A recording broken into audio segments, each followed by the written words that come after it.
그리고 나서 보니까 저 밑에 버려져 있었던 게 하나 있었던 거죠. 그게 테슬라인 거죠. 쟤 뭐하지 하는데 얘가 갑자기 우리 로보택시 8월 달에 런칭할 거야. 그 다음에 MOM으로 전기차 중국에서 판매량 늘었어.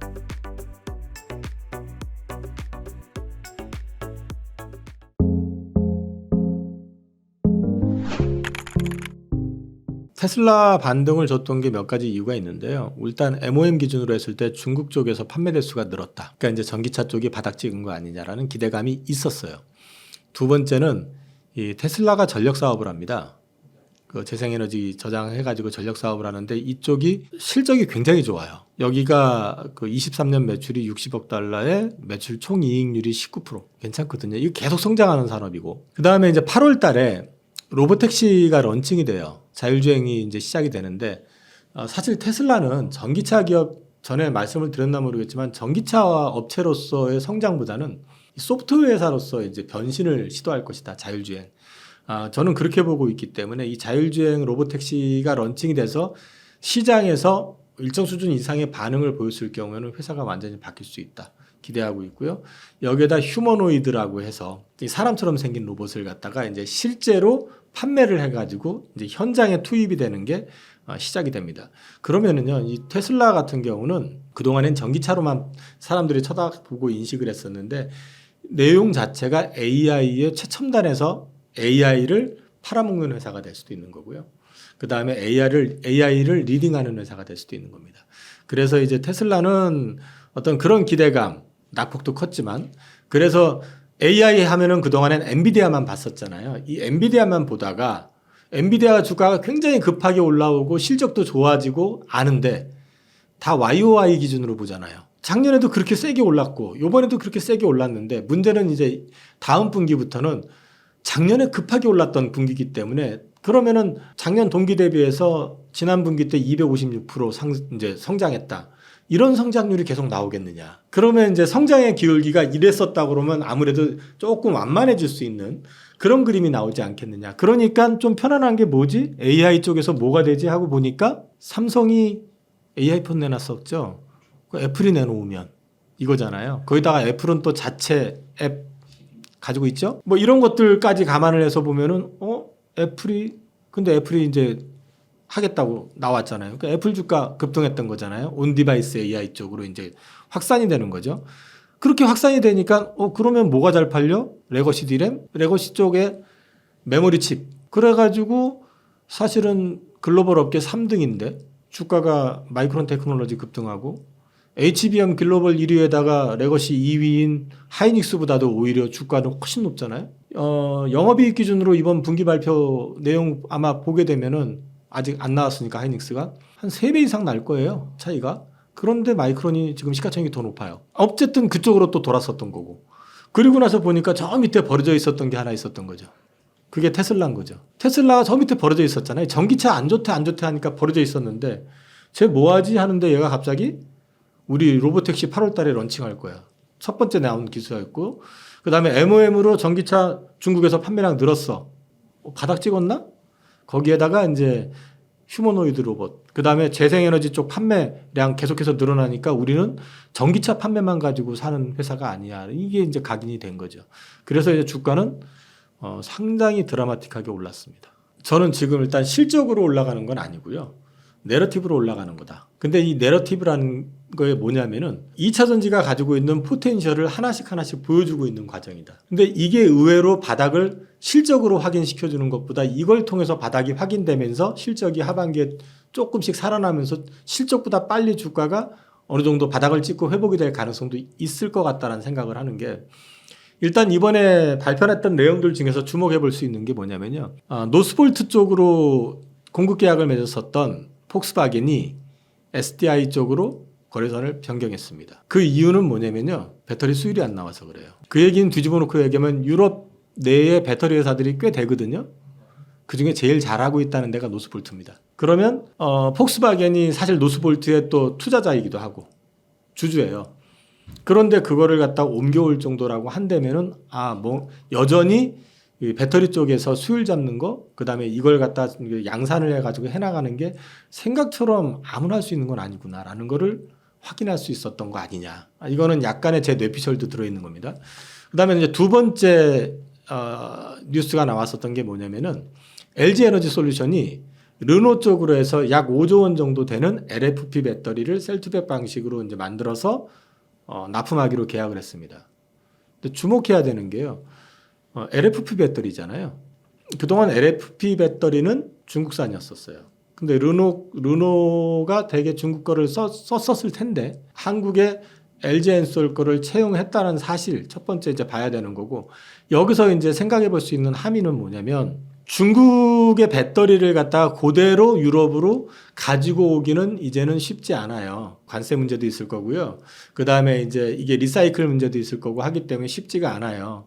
그러면 중국 업체들이 유럽 현지에 진출은 할 수 있잖아요. 진출을 하겠죠. CATL이 아마 터키로 공장 세운다는 걸 오늘 기사 본 것 같은데 진출할 거라고 봐요. 진출을 하는데 중요한 건 뭐냐면 우리나라의 SK온도 그랬고 LG엔솔도 그렇고 초기에 공장 세워놓고 수율 잡는 데 애를 먹었어요. 사실은. 근데 이 수율을 잡아야 된다는 문제가 있습니다. 첫 번째.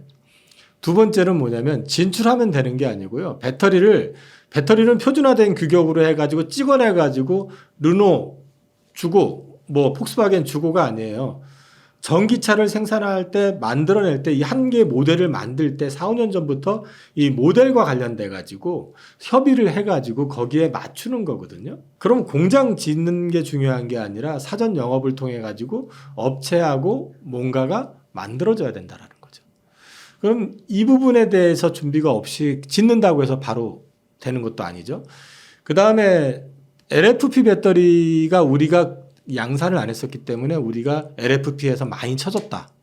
그런 얘기를 많이 했었고, 그래서 중국이 그 LFP를 갖다 글로벌화 시켜가지고 아무래도 싸니까, 초기 비용이 싸니까 그걸 일반화 시키면 NCM이 설 자리가 없을 거다라고들 얘기를 했는데, LFP 시장에서 그것도 한 발 더 앞서 나가가지고 셀투팩 방식으로 해가지고 제품을 갖다 납품을 하게 됐다는 것 자체는 기술적으로 중국에 지지 않는다는 얘기고요. 이 셀투팩 방식 같은 경우도 실제로 상용화를 시킨 거는 제가 아는 선에서는 엔솔이 처음인 것 같거든요. 중국에서 했다고 얘기를 하는데 그거는 제가 명확하게 근거를 본 건 없는 것 같아요. 개발을 했다는 얘기는 들었지만, 그렇게 놓고 얘기를 하면은 LFP 쪽에서도 이미 경쟁력은 갖췄구나라는 걸 볼 수 있다라는 거죠. 그러면 한국 업체들은 NCM과 LFP를 다 가지고 영업이 가능한 그런 구조가 돼 있다라는 거죠.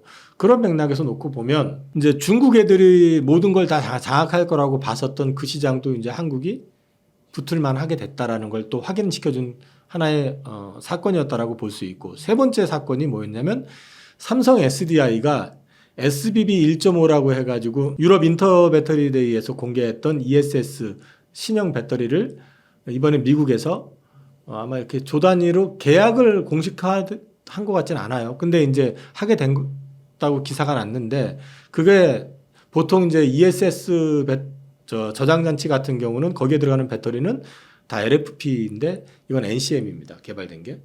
그러면 NCM으로 개발이 됐고 뭐 공간적인 어떤 효율성도 추구하고 안정성도 높이고 여러 가지로 해가지고 그게 들어갔다라는 것 자체가 첫 번째 의미가 있다라는 거고요. 두 번째는 미국 시장도 역시 마찬가지로 그 ESS 저장 장치에 들어가는 배터리는 중국 업체들이 한 45%, 50% 정도를 차지하고 있는 그 큰 시장인데, 그 시장에서도 이미 배터리에 관세를 매기고요. 그 다음에 이제 국방부 같은 경우는 그게 보안과 관련해 가지고 문제가 있다 그래서 국방부 산하에 있는 조직에 있는 배터리는 다 철수하게끔 만들었고, 이런 것들이 점점 더 이제 중국 배터리들은 거기 미국 시장 내에서 설 자리를 잃게 만들 가능성이 높아진 상황이죠. 근데 우리가 아직은 미국 시장 내로 ESS 저장 장치를 그쪽을 다 커버할 정도로 아마 규모는 되지 않을 거예요. 대신에 지금 자동차 배터리용으로 만들었던 공장을 일부를 아마 전용을 할 가능성은 좀 있는 것 같아요.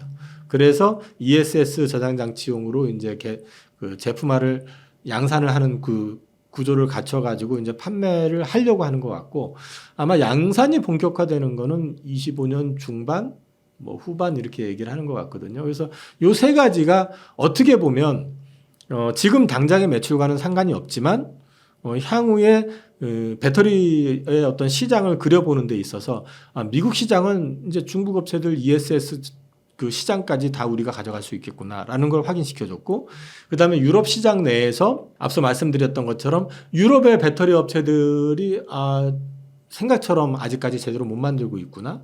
그러면 그 시장에서도 우리나라 제품의 경쟁력이 있구나. 그다음에 중국 업체들도 결국은 중국 배터리 수출이 이제 쉽지 않은 구조가 되니까 현지 진출을 통할 텐데, 그럼 거기서 붙는다고 그러면 원가 문제라든지 수율 맞추는 거라든지 또 영업적인 측면이라든지 해볼 만하다. 그런 맥락에서 봤을 때는 그동안에 좀 그 판매량이 줄었네. 뭐 또 미국은 성장률이 정체됐네. 그런 얘기들 때문에 좀 이렇게 눌려 있었던 부분들이 이런 내러티브 때문에 이제 잘하면은 돌아설 수 있겠는데 라는 기대감에다가 상반기 작년 하반기부터 시작해서 작년 사실 이제 4분기 그리고 올 상반기 내내 2차 전지에 대해서 안 좋다, 실적 안 좋을 거야 라는 얘기들이 계속 나왔었잖아요. 그러니까 기관 투자자들 또 펀드라든지 이런 쪽에 바스켓에 2차 전지를 다 비워버렸잖아요. 빈집이었던 거죠. 여기에다가 공매도 금지가 돼 있었지만 그거를 환매를 안 하고 가지고 있었거든요. 실제로 보니까 지금 7월이죠. 6월 초 대비해서 에코프로 BM이 한 1,500억 정도 공매도가 줄은 것 같아요. 그러니까 이제 주가가 좀 반등하고 이런 이슈들 나오니까 올라오면은, 그러면 실적이 좋아지냐? 실적은 안 좋아져요, 지금. 2분기 실적 LG엔솔에서도 나왔지만은 예상보다 더 안 좋게 나왔거든요. 그러면 뭐 소재 업체들도 전반적으로 그렇게 좋지는 않을 거라고 봅니다. 그렇기 때문에 실적적인 측면보단 이런 내러티브 때문에 반등을 좀 준 것이다라고 보시는 게 맞을 것 같고요. 이런 것들이 이제 앞으로 2차 전지의 주가적인 측면에서 바닥을 잡는 데는 도움이 좀 될 것 같습니다.